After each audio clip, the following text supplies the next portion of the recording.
दोस्तों सबसे पहले तो आप सभी को नमस्कार। मैं धर्मराज प्रसाद। जब आदमी के दिन अच्छे चल रहे होते हैं और आदमी का शोहरत पूरा दिन दुगनी रात चौगनी जब बढ़ते जाता है ना, तो उस वक्त हमारे दोस्तों की तो पहचान होती ही होती है, साथ ही साथ हमारे तगड़े दुश्मनों की भी इसी बीच पहचान होती है। और ये केवल व्यक्ति के लिए लागू नहीं होता, ये देश के लिए भी लागू होता है। अभी हमारा देश अभी चीन के जो तियानजिन शहर में जो SCO का जो बैठक चल रहा है, उसमें भारत के साथ किस तरीके से रसिया हो गया और अब चाइना भी हो गया और ब्राजील हो गया सहित बहुत बड़े बड़े देशों के नेता भारत के साथ खड़े हो रहे हैं। और यहां तक कि जापान, जिसका चीन के साथ बनता नहीं है, और जापान को पता था कि भारत चीन जाएगा और चीन में भारत का भव्य स्वागत होगा, उसके बावजूद भी जापान भारत के स्वागत में और भारत के साथ कई योजनाओं को झड़ी लगाने में देरी नहीं की। ये सब लोग इस बात के परिचायक हैं कि यह भारत के दोस्त हैं और दोस्तों की पहचान तो हो गई है, लेकिन इसी बीच में दुश्मन भी है भारत के। और कहा जाता है कि दोस्ती और दुश्मनी छिपाए नहीं छिपता, बस थोड़ा सा आंख और दिमाग को पैना करके रखें तो ये पकड़ में आ जाता है। और वैसे ही एक भारत का छुपा हुआ दुश्मन है ना, जो अपने मुंह से कुछ ऐसी बातें बोल दिया ना, जिसके आधार पर ये पता चल जाता है कि उसके दिल में क्या है। और वो देश है भारत के विरोधी देश अजरबैजान। दोस्तों अजरबैजान के बारे में बता दूं कि जब पूरा देश विकास की बात कर रहा था, तो अजरबैजान का एक अलग ही रोना सामने आया। अजरबैजान ने भारत पर यह आरोप लगाया कि भारत ने उसे SCO मतलब संघाई सहयोग संगठन वाले देश में शामिल होने से रोकने की कोशिश की। अरे भाई, ये कोई इल्जाम नहीं होता। SCO का नियम है कि कोई भी दूसरा देश आएगा तो राय लिया जाएगा। अब कुछ देश राय देंगे, कुछ देश विरोध में राय देंगे, तो इसमें ये मैटर ही नहीं है, वो तो सिलेक्शन का एक प्रोसीजर है। लेकिन एक छोटी सी बात से ना अजरबैजान के उस खुन्नस को पहचाना जा सकता है जो अजरबैजान भारत से खाया है। और दोस्तों आपको बता दूं कि अजरबैजान भारत से बौखलाने का कारण भी है। आपको बता दूं कि अजरबैजान वो देश है ना, जब ऑपरेशन सिंदूर के समय पाकिस्तान का साथ दिया था।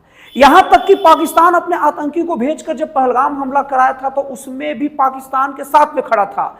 और अजरबैजान ही वो देश है जो कश्मीर के मुद्दे पर हमेशा पाकिस्तान के साथ खड़ा रहता है। अब सवाल ये उठता है कि भैया अजरबैजान ऐसा क्यों करता है? कौन सी अजरबैजान की दुखती रख पर भारत कभी हाथ रख दिया है जिससे अजरबैजान को भारत से इतनी परेशानी है?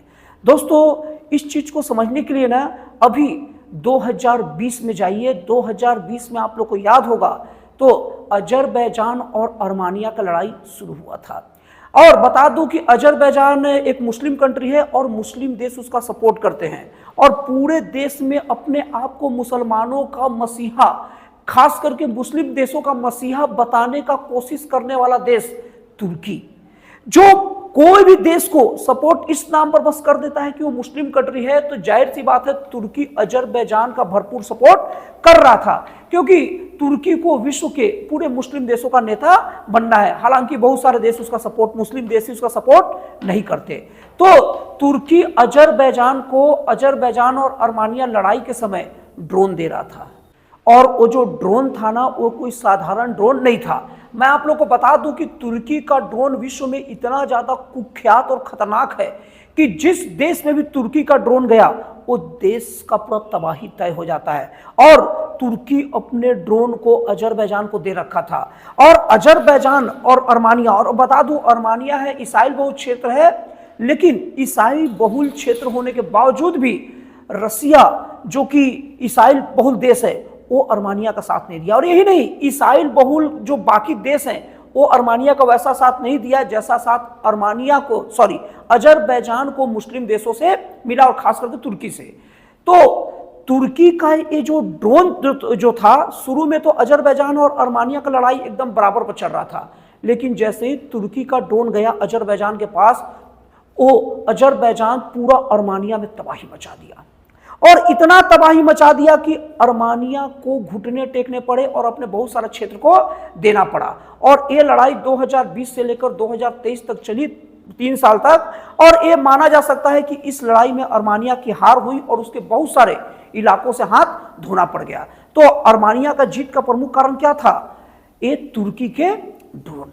अब थोड़ा सा समय करवट लिया, बात आगे बढ़ा और 2025 में अप्रैल का समय आया और पहलगाम पर आतंकी हमला हुआ पाकिस्तान के द्वारा।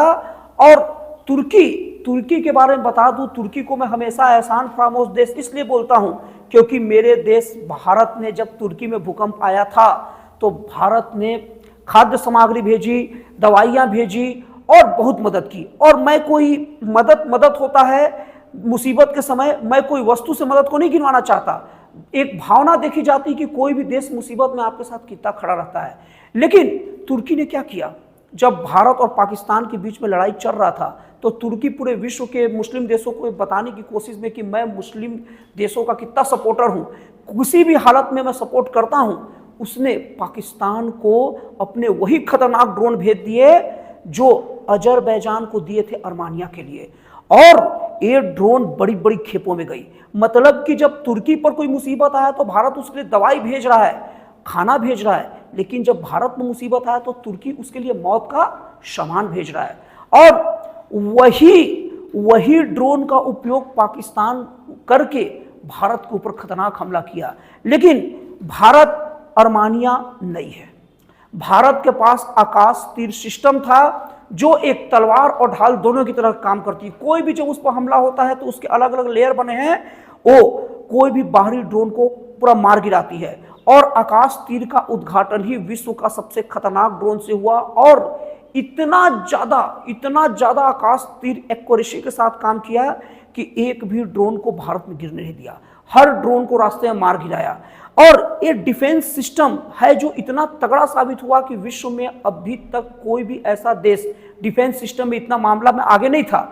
इजराइल का रिकॉर्ड था डिफेंस सिस्टम सबसे तगड़ा करने में, लेकिन वो पूरा 100% नहीं था। लेकिन पहली बार कोई भी डिफेंस सिस्टम 100% सही साबित हुआ, वो है आकाश तीर। अब अर्मानिया और अजरबैजान की बात यहां से उठती है कि जो ड्रोन से पाकिस्तान, जो तुर्की ड्रोन से हमला भारत पर किया और निरस्त हो गया, वही तुर्की ड्रोन से हमला अजरबैजान अर्मानिया पर करके उसको फिर से परेशान कर रहा था। 2023 के बाद से हमेशा धमकाता था और लालच बढ़ गया तो उसके क्षेत्रों के अंदर और घुसते जा रहा था। और अर्मानिया उस ड्रोन का उपाय नहीं निकाल पा रहा था और लगभग घुटने टेक के रखा था। लेकिन अर्मानिया एक नया चीज करके रखा था, वो भारत का आकाश तीर जो सस्ता भी और कारगर भी है वो खरीद के रखा था। और जब देखा कि आकाश तीर वहां काम कर गया, मतलब कि हथियार तुर्की का जो उस पर बरस रहे हैं और डिफेंस सिस्टम भारत का जो काम कर गया और वही डिफेंस सिस्टम वो भी रखा है, तो तुरंत उसने उस डिफेंस सिस्टम को तगड़े तरीके से उपयोग करने का सोचा और वो डिफेंस सिस्टम का उपयोग किया भी। और वो तुर्की के द्वारा, जो तुर्की के ड्रोन थे जो अजरबैजान अर्मानिया पर बरसा रहा था और जो अजरबैजान का जीत का कारण बना था, उसको रोक दिया अर्मानिया। और अर्मानिया वापस खदेड़ा अजरबैजान को और अपने क्षेत्र जीते हुए भी वापस ले लिया। अब यहीं से अजरबैजान को मिर्ची ये लगी कि मैं पूरा इलाका जीत रहा था। तुर्की का बहुत बड़ा चेला अजरबैजान, आपको बता दूं, और तुर्की भारत का विरोधी, मतलब अजरबैजान भारत के सपोर्ट में नहीं रहेगा, जान लीजिए। तो वहीं से अजरबैजान को डबल मिर्ची लगी। एक तो मेरी बॉस की हालत खराब कर दी और दूसरे मेरे वो तुर्की ड्रोन का भी काट निकल गया। इसलिए अजरबैजान भारत से चिड़ा रहता है और भारत से बौखलाया रहता है। तो ये है भारत से बौखलाहट का प्रमुख कारण अजरबैजान का। और एक अभी अजरबैजान और भारत के जो दुश्मन देश को अभी बौखलाने का प्रैक्टिस अच्छे से करना चाहिए, क्योंकि अभी बहुत बड़े बड़े क्षेत्र ऐसे आने वाले हैं कि भारत के दुश्मन देशों को मुंह की खानी पड़ेगी। तो अभी तो बस शुरुआत है, ऐसे और बहुत सारी चीजें आपके सामने आते रहेंगे। अब और भी न ऐसे देश है ना जो भारत से बौखलाए हैं और जिनका जो दुख है ना वो संभाल नहीं पाए, दुख बाहर आ गया। और वो देश कहना गलत रहेगा, वो एक खास चेहरा है और वो चेहरा बहुत ज्यादा चिरपरिचित है, वो है डोनाल्ड ट्रंप। डोनाल्ड ट्रंप ने जैसे ही देखा, शुरू में तो ये सोचा था कि वो भारत के ऊपर टैरिफ लगाएगा, भारत घुटने टेक देगा और तुरंत रूस से मतलब व्यापार बंद हो जाएगा और रूस को भी मजा चखा लेगा, चीन को भी मजा चखा लेगा और सबको देख लेगा। लेकिन हो गया उल्टा।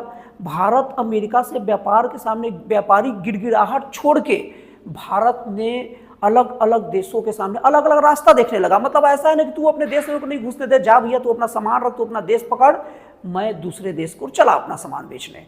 और भारत रशिया और चाइना मतलब SCO शंघाई सहयोग संगठन के बैठक में जिस तरीके से भारत, चीन और रसिया एक साथ आ गए, हालांकि भारत और रसिया शुरू से एक साथ थे, लेकिन चीन भी भारत के साथ मिल जाना ये अमेरिकी राष्ट्रपति डोनाल्ड ट्रंप को खल गया और इसके लेकर डोनाल्ड ट्रंप को अमेरिका में बहुत ज़्यादा आलोचना भी होने लगी कि अमेरिकी राष्ट्रपति डोनाल्ड ट्रंप के बहुत ही उटपुटांग तरीके से लगाए गए टैरिफ के कारण ही आज ऐसा हो गया कि भारत और अमेरिका का जो रिलेशन जो 20-25 साल से सुधारने की कोशिश की जा रही थी और अभी कुछ सालों में बहुत तेजी से सुधार हो रहा था, वो सब रिश्तों को पूरा बिगाड़ कर रख दिया।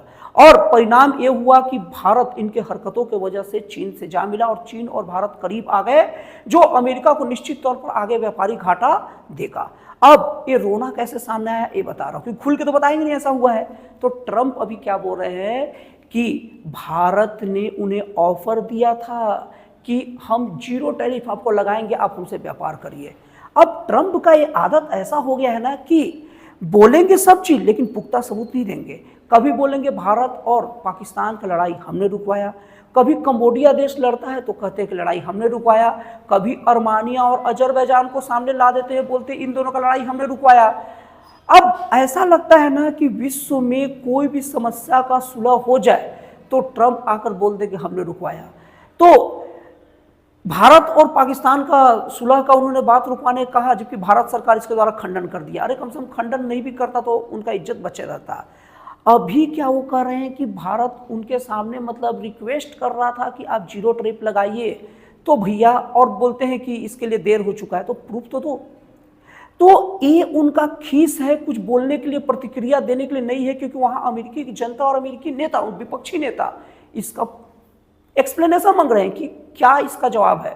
और बता दूं अमेरिका का कोर्ट भी राष्ट्रपति के इस ट्रंप टैरिफ का विरोध कर चुकी है और अमेरिकी राष्ट्रपति ट्रंप की कारस्तानी भारत के विरोध में ही खत्म नहीं होती।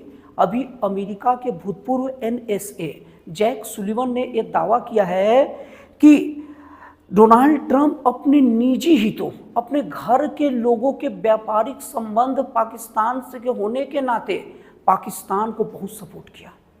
पाकिस्तान के सरकार के साथ उनका झुकाव बस इतना हुआ कि उनके घर के लोग का व्यापारिक रिश्ता है और बहुत सारा बिटकॉइन के रूप में पाकिस्तान में पैसे उनके लगे हैं और रिश्ता अच्छा करके रखेंगे ताकि उन्हें व्यापारिक सुविधा मिलता रहे, और इस चक्कर में पूरे देश का भट्टा बैठा दिया। आज देखा जाए तो अमेरिका कहां से कहां पहुंच गया।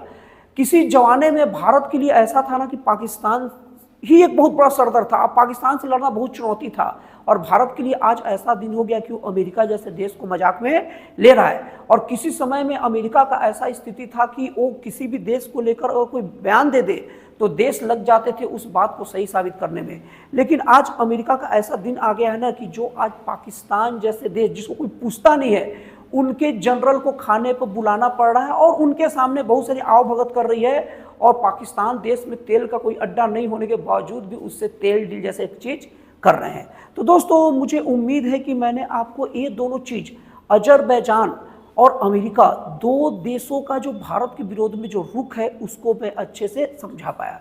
तो आपको एनालिसिस कैसा लगा, विश्लेषण कैसा लगा, प्लीज़ कमेंट करके बताइएगा। तो फिर मिलते हैं अगली वीडियो में एक नए, एक जन कल्याणकारी और एक राष्ट्रवाद से प्रेरित नए विचारों के साथ।